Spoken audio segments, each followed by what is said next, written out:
All right, so we're back and today's all about Vortex, and this one is so much fun.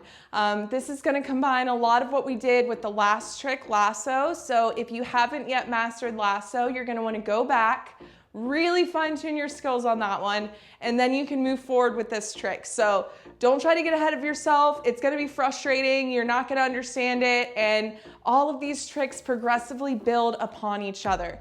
And really there's no rush. So if you are putting this expectation on yourself that you need to be at a certain level, that you need to be mastering all these tricks right away, just throw that out into the garbage, because that is not what hooping is about. If anything, hooping is about slowing down, being mindful and present, and really allowing yourself to be in the moment. Okay, so that means letting go of expectations, letting go of all these pressures that you feel to be something more than what you are right now. So it's a little bit about finding gratitude for where you're at in your journey, and just be grateful for today. So, all right, so I'm assuming that you have already mastered lasso. And so Vortex is just a fun transition for lasso moving up and down. So I'll demo first and then we'll break it down a little bit. So as you remember with lasso, we place the hand on the lower back. Okay, and then we'll grab the hoop, draw it up overhead. Now the lasso is up overhead. You'll switch hands here, and then bring the hoop back down to the waist. All right, so when you move a little bit faster with this one, then you're just switching the hoop up and down between hands. So it makes this little vortex or portal, imaginary portal that you're inside the hoop. So this can be a lot of fun, especially if you like to dance in circles, which is one of my favorite things. I'm a spinner. I love to spin, spin, spin around in circles when I dance. So if that sounds like it's up your alley, this one will definitely be fun for you. And if you get very dizzy moving in circles, proceed with caution. Just, do a few rounds and then stop, take a breath,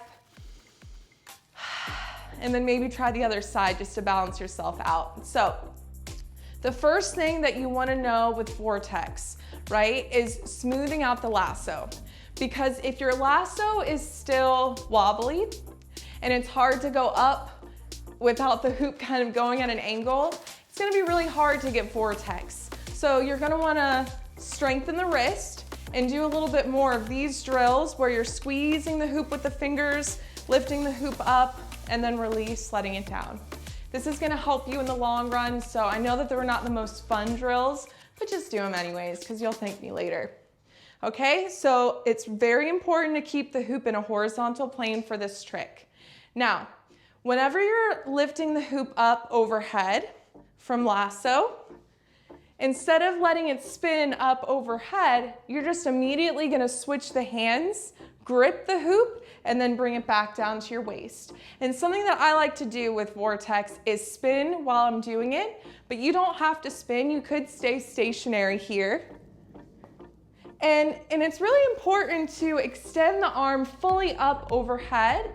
And then same thing, when you bring the hoop down, you want to extend the arm all the way down.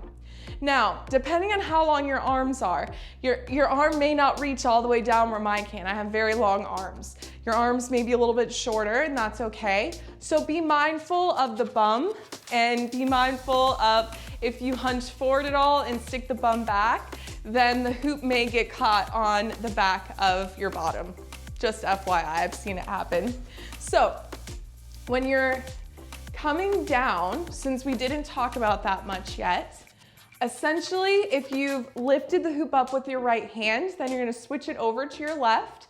So just to start with, instead of just thinking of going straight from lasso to continuous vortex, you can break it down a little bit. It doesn't have to be as smooth or as continuous, right? So maybe you take your time, you work on switching hands, okay? And then from here, whenever the hoop has the circle pointing away from you, so right here is when you're gonna wanna grab the hoop, keep it level, and then start to lower it down to your waist. And it's hard to do in a slow motion right there. But once again, maybe try turning with it so that it's not so much arm strength to get the hoop down, but you're using the momentum of the turn to help support the hoop guiding down. You'll understand what I mean when you try. If you work on just bringing it down with the arm strength, you can do that, but over time, your upper arm and your shoulder and even your forearm and your grip is gonna start to fatigue. So in order to sustain a longer practice in the beginning, I really do recommend doing like a 180 turn or a 360 turn so that you can get the most out of your hoop practice, okay?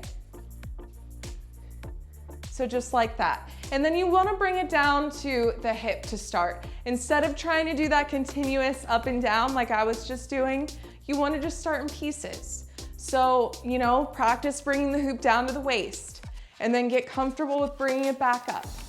And then get comfortable with switching hands, maybe coming to prayer hands first, then lowering one hand down. Okay, then grabbing the hoop. When the hoop is facing away, it can face a little bit out too, but you want to avoid it being all the way back here as you're coming down because it's not going to give you as much room to spin inside the hoop. Okay, so you just learn it in pieces, and then eventually you'll straighten the arm down. Instead of bringing the hoop to your waist, you'll grab it behind the back so the grip is always facing out. Remember when we slide the hand in, so you don't want to grip the hoop with the hand facing forward. I've seen people do that and you're not going to get very far. It's going to feel very awkward to do that, right? It doesn't lift up overhead. So always palm facing out. And it's the same thing whenever you grab the hoop overhead. See how the palm is facing out? So when you grab it, the palm is facing out, and then you bring it back down to the waist. And that's it. So you've got a lot to practice. You know, really work on smoothing out lasso, get good at both hands, prayer hands. You can have the feet a little bit wider. Remember, you can have your split stance, but just remember to mix it up. Don't get too comfortable in one variation because then you're gonna start to develop those discrepancies in the body and muscle imbalances. So if you notice that you're doing too much on one side, you know, consciously switch it up. This is the whole point of hooping, is to be conscious and aware of our bodies, to develop body awareness. And this is gonna translate into so many different other activities in your life.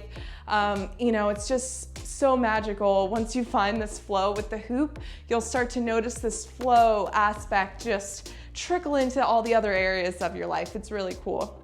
So, all right, I will let you go for now and we'll see you on the next lesson.